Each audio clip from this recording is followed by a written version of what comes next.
बहनों, मेरे बच्चों, मुझे इस बात का इल्म है कि पाकिस्तान में महंगाई है, बिजली महंगी है, रोटी महंगी है, गैस महंगी है, आटा महंगा है, तेल महंगा है। मुझे एहसास है, ना सिर्फ ये कि मुझे एहसास है, मेरे दिल को तकलीफ है इस बात की। जब आपके घरों में परेशानी आती है तो उससे बड़ी परेशानियां हमारे दिल पे आती हैं। नवाज शरीफ इस बात से लंदन में परेशान हैं। ये मुश्किल फैसले जो आज करने पड़ रहे हैं, हमें जरूर ये देखना चाहिए कि ये मुश्किल फैसले जो इस मुश्किल हालात में आज मुल्क आ गया है, जो हचकोले खाता है ये मुल्क, ये क्यों आ गया है? जिन 4 साल से 2018 से लेकर 2022 तक जिन हालात से मुल्क गुजर कर आया, शुक्र करो पाकिस्तान बच गया है। शुक्र करो पाकिस्तान तबाही के धाने तक पहुंचकर वापस आ गया है। वरना ये तो अगले 12 साल का भी प्लान बनाकर बैठे थे मेरे भाइयों, और जिन्होंने 4 साल में मुल्क का ये हाल कर दिया, सोचो अगर वो 5 का टोला यहां पर बैठा रहता तो अगले 12 साल में पाकिस्तान का क्या हाल हो जाता। जानते हो ना, खिलाड़ियों ने, अनाड़ियों ने जो एक सिर्फ ये कि मईशत का बुरा हाल नहीं किया, बल्कि पिछले 4 साल में मईशत पर खुदकुश हमला हुआ है। और आज जो हमें तेल की कीमतें बढ़ानी पड़ती हैं, पेट्रोल की, डीजल की कीमतें बढ़ानी पड़ती हैं, जानते हो उसकी वजह कौन सा मुआहदा है? वो आईएमएफ का मुआहदा है जो इमरान खान ने आईएमएफ के साथ किया था, जिसके बदले न सिर्फ उसने पाकिस्तान की तकदीर आईएमएफ के हवाले कर दी, बल्कि पाकिस्तान को गिरवी रखकर आ गया। और फिर सिर्फ ये नहीं कि वो मुआहदा किया, बहुत बुरा किया, लेकिन जाते जाते जब कुर्सी हिलती नजर आई तो उस मुआहदे को फाड़ कर, फेंक कर उसकी खिलाफ वर्जी करके चला गया। और ये जानते हुए भी कि इस मुआहदे से फिरने का, इसको फाड़ने का खुमियाजा इमरान खान नहीं भुगतेगा, ये कौम भुगतेगी, ये मुल्क भुगतेगा, ये अवाम भुगतेगा। और आज गरीब भी भुगत रहा है, पाकिस्तान भी भुगत रहा है, हुकूमत भी भुगत रही है, और हम सारे भुगत रहे हैं। मुस्लिम लीग नून के लिए बहुत आसान था, जिस दिन इमरान खान की हुकूमत खत्म हुई, इसने अपनी असेंबली तोड़ी, तो हमारे लिए बहुत आसान था कि हम इलेक्शन में चले जाते। और उस वक्त अगर हम इलेक्शन में चले जाते तो अल्लाह ताला के फजलो करम से 2/3 अक्सरियत से जीत कर वापस आते। क्योंकि मुझे याद है, इमरान की असेंबली तोड़ने से पहले आखिरी election, by election national assembly की सीट का, जिस पे हमारी उम्मीदवार शाइस्ता परवेज मलिक थी, उस इलेक्शन में इमरान खान ने अपना उम्मीदवार तक खड़ा नहीं किया, क्योंकि इनके उम्मीदवार दौड़ गए थे। उनको पता था आवाम में जाएंगे तो जूते पड़ेंगे। तो मुस्लिम लीग नून कोई पागल तो नहीं है ना, मुस्लिम लीग नून कोई बेवकूफ तो नहीं है ना।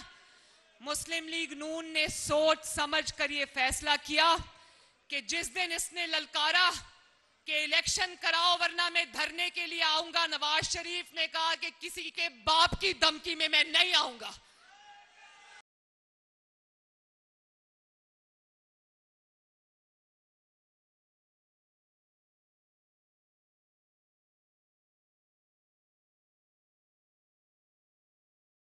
होता है कि प्याज इतना, टमाटर इतना, वो भी गलत पड़ता है।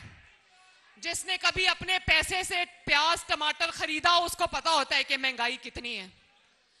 लेकिन जो बार बार कहता है मुल्क श्रीलंका बन जाएगा, ये मुल्क को श्रीलंका बनाने की जो दिल में ख्वाहिश लिए फिरता है ना, याद रखो मेरे बहनों और भाइयों, नवाज शरीफ और शहबाज शरीफ ने इस मुल्क को श्रीलंका बनने से बचाया है।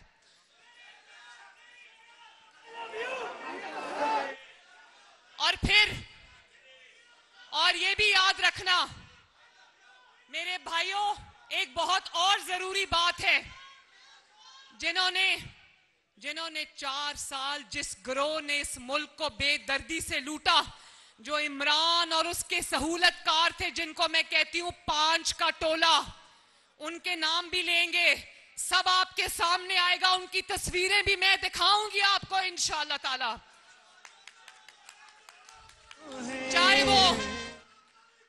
चाहे वो खोसा हो या वो डैम वाला बाबा हो या वो इमरान हो या इमरान की 2 बेसाखियां हो, अल्लाह ताला के फजलो करम से आज सब अपने अंजाम को पहुंचे।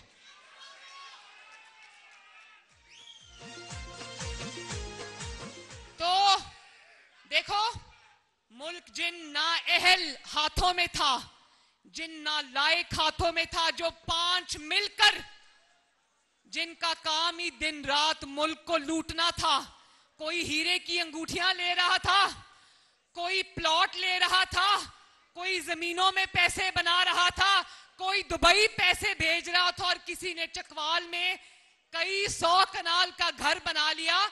तो इस 5 के गिरोह से पाकिस्तान के अगले 12 साल जो ये अपनी तरफ से पूरी साजिश रचा के बैठे थे, बहावलपुर वालों, इन सब से पाकिस्तान को बचाना भी मुस्लिम लीग नून की जिम्मेदारी है, क्योंकि मुस्लिम लीग नून की जड़ें अवाम में है और अवाम को जवाब दे। इस मुल्क का बेटा है नवाज शरीफ, इस मुल्क का बेटा है शहबाज शरीफ, इस मुल्क की बेटी है मरियम नवाज शरीफ। इस मुल्क को कभी इनके हाथों में नहीं जाने देंगे। एक सेकंड, नवाज शरीफ साहब ने तारीख में, पाकिस्तान की 75 साल तारीख में, आपको पता होना चाहिए कि 2016 के अंदर नवाज शरीफ वो वाहिद और पहला वजीर आजम था। मुस्लिम लीग नून की हुकूमत वो पहली हुकूमत थी जिसने 2016 में IMF के प्रोग्राम को पूरा करके 2016 में IMF को खुदा हाफिज कह दिया था। और 2016 तक जब नवाज शरीफ साहब ने और इसहाक डार साहब ने IMF का प्रोग्राम चलाया भी था 3 साल, तो कीमतें बढ़ी नहीं थी, कीमतें बरकरार थी। याद है ना? याद है ना? फिर कौन IMF को पाकिस्तान में वापस लेके आया? कौन लेकर आया?